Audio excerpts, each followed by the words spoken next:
எல்லாருக்கும் வணக்கம். இந்த பதிவில் எதை பற்றி பார்க்க போகிறோம் அப்படிங்கிறதுக்கு முன்னாடி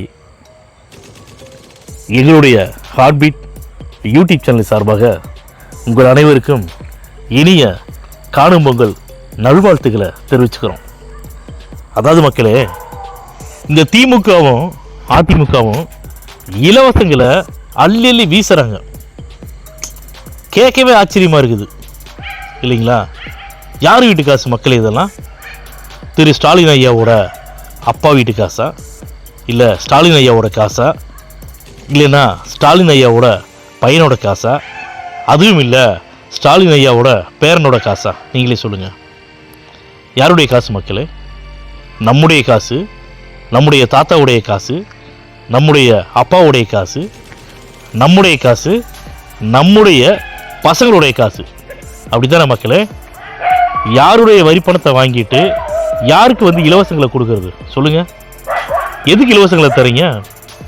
மக்களை ஏமாத்துறதுக்கா? உண்மைதான், மக்களை ஏமாத்துறதுக்கு தான் இலவசங்களை நீங்கள் அள்ளி அள்ளி வீசுறீங்க. அதாவது மகளிர் உதவித்தொகை 1000 ரூபா கொடுத்துட்டு இருந்தார். அதுக்கப்புறம் என்னன்னாரு, 2026 திமுகவுடைய ஆட்சி நீடிச்சால் நீடிக்கணுமே சொல்கிறாரு, 1500 ரூபா நான் தரங்கிறாரு. பெண்கள் இலவசமாக, அதாவது பொன்முடி அமைச்சர் பொன்முடி ஐயா இருக்காங்களே, அவங்க ஏற்கனவே சொல்லியிருக்காங்க ஓசியில் போகிறேன்னு சொல்லி கேவலமாக பாமர மக்களை, அப்பாவி மக்களை கேவலமாக பேசுகிறாங்க இல்லையா? பேசியிருக்காங்க, நம்ம எல்லாத்துக்குமே தெரியும். அப்போ திரும்ப இலவசமாக பெண்கள் இலவசமாக பயணம் பண்ணலாம் அப்படிங்கிறாங்க.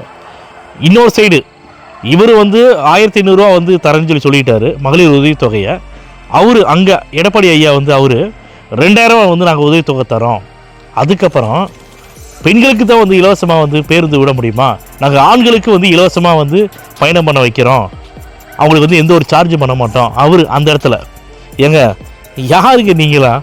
யாருடைய காசில் யாருக்குங்க இலவசங்களை அள்ளி அள்ளி வீசிட்டு இருக்கிறீங்க? மக்களுக்கு நல்ல நல்ல திட்டங்களை கொண்டு வாங்க. என்னென்ன திட்டங்கள் கொண்டு வரீங்களோ அந்த திட்டத்துக்கு உண்டான நிதியை கரெக்டாக ஒதுக்குங்க. இதெல்லாம் ஒதுக்குனாவே மக்கள் நல்லா இருப்பாங்களே. சொல்லுங்கள் பார்க்கலாம். இலவசங்கள் எதுக்குங்க? இலவசங்கள் யாருங்க உங்கள்கிட்ட கேட்டா சொல்லுங்கள்? இலவசங்கள் கேட்டாங்களா? ஏங்க, நான் 5 வருஷம் ஆச்சுங்க. இந்த 5 வருஷம் ஆட்சியில் எத்தனை லட்சம் கோடி கொள்ளையடிக்கிறீங்க சொல்லுங்கள்? அதுலேருந்து ஒரு 10% கூட நீங்கள் மக்களுக்கு நல்லது பண்ணுறது இல்லையே. ஒரு டெண்டர் விடுறீங்க, டெண்டர் விடக்கூடிய ஒரு ரோடு போடுறாங்கன்னு வச்சுங்களேன், ரோடு போடக்கூடிய அந்த டெண்டர் ஒழுங்காக கரெக்டாக போடுறானா, குவாலிட்டியாக போடுறானா சொல்லுங்கள் மக்களே? தரங்கட்ட தரமே இல்லாத இவனுக்கு டெண்டர் கொடுக்குறீங்க பணத்தை வாங்கிட்டு. எதுக்கு அப்படி பண்ணுறீங்க?